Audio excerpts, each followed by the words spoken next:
Hey guys, welcome back to another Minecraft video today. Just kidding, not another Minecraft video because I don't really play Minecraft.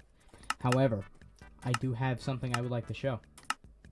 I did not mean to hit cancel. Okay, so the goal of this is to find a here's our village. One thing I wanted to do with this is I installed a couple mods on Minecraft. I don't really play Minecraft. But if you see my last video, you know I like you know I like trains. So, to quote the legendary Arnold Schwarzenegger, boom, bitch, we got train tracks. Now, you could do normal tracks. You could do that, but why would you? Why would you do normal stuff? Because you got this whole menu here, which goes off the screen, but we don't talk about that. You can change the sizes, and you got yourself model track right here, and it's actually a lot easier to use than the bigger one, because when they're smaller it is much easier to create things. And that is that's one problem with this mod. It isn't entirely flat, it just doesn't work. So I can place that. So we got some model train track, and you can like change it from like curbs and things like that. There we go. Okay.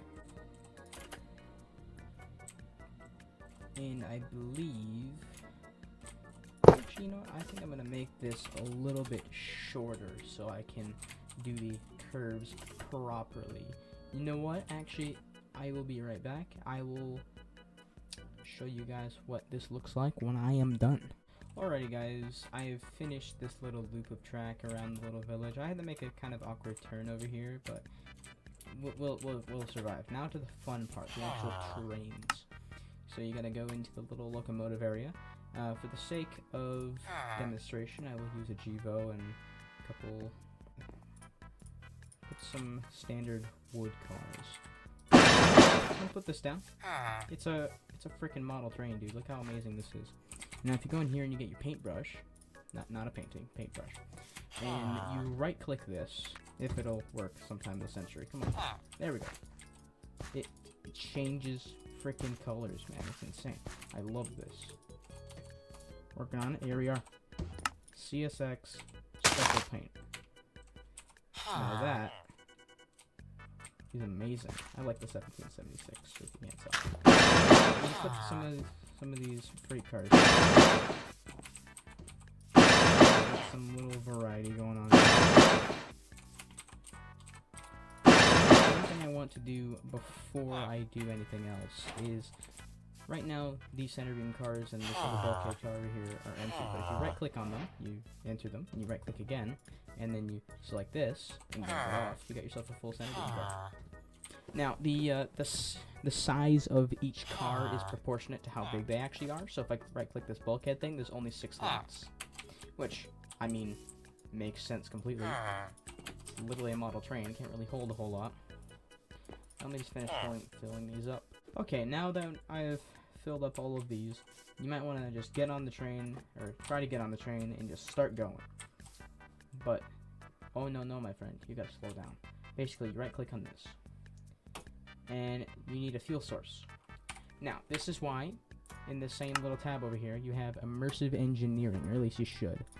And you get bucket of biodiesel. I've clicked on creosote oil a couple times because they look the same for whatever reason, and it just doesn't work. Okay, so after you're done doing that, you get your little buckets here. You right-click and plug them all into here. And it took me a little bit to figure out how to actually start this thing, but for the sake of simplicity, on your keyboard, the plus button next, or the adding button next to the numpad, hit that once. And as you can hear, it starts the engine, and there's a little bit of freaking smoke. Look how cool this is. It's amazing. I love this.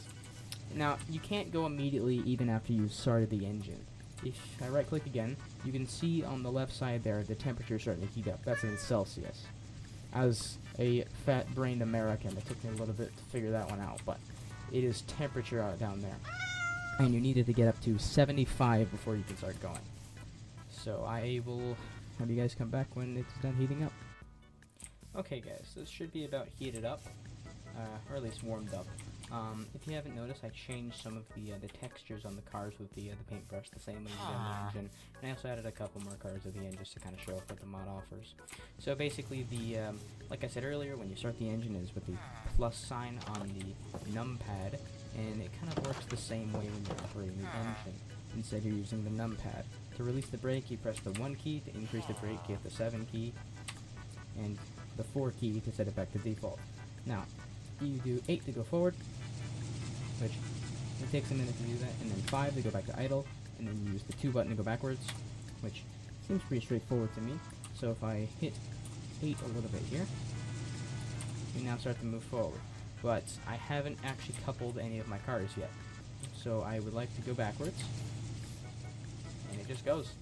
And it connects when they hit each other, so now they are coupled, and it's just gonna keep rolling back until they're all coupled, and then eventually it's just gonna start rolling backwards on its own. Yep, see, there it goes. And if I set it to forward, off it goes. Model trains in Minecraft. It is killing the golem.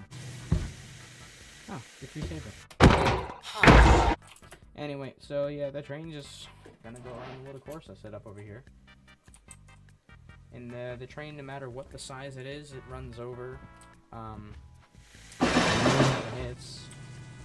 And I will leave all the links for this in the description. Very nice. Very nice. Time to get some cinematics.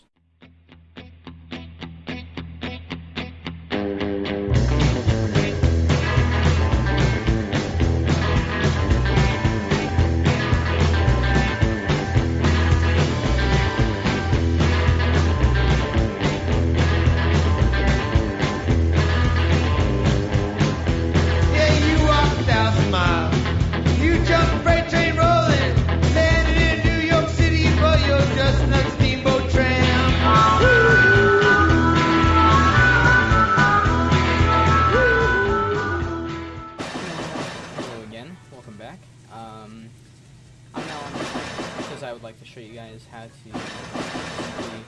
stop the train and all that. So basically you hit the throttle idle and you... Alright, here we are, and then we hit the brakes and then it stops. And one thing I wanted to show off is this thing even has a horn. It's not the greatest audio quality you've ever heard in your life, but if you want a horn, it's enter on your numpad. Okay, no, it just doesn't want to work anymore, but that's okay, that's okay.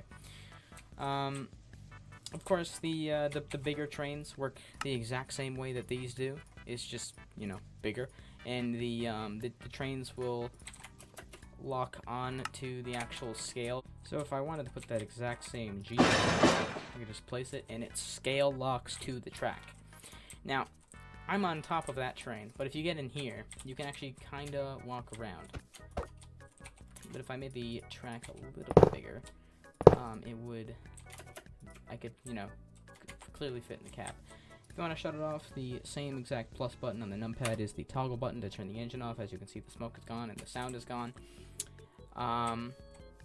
That is going to be it for this video. Not a whole lot else to explain. If you like the video, make sure to hit that like button. If you want to subscribe, go ahead. I will definitely not say no to you subscribing. If you want to share this video with your buddies, if you want to get into immersive railroading, I'll leave the Discord down in the description. And until then, I'll see y'all later. See ya.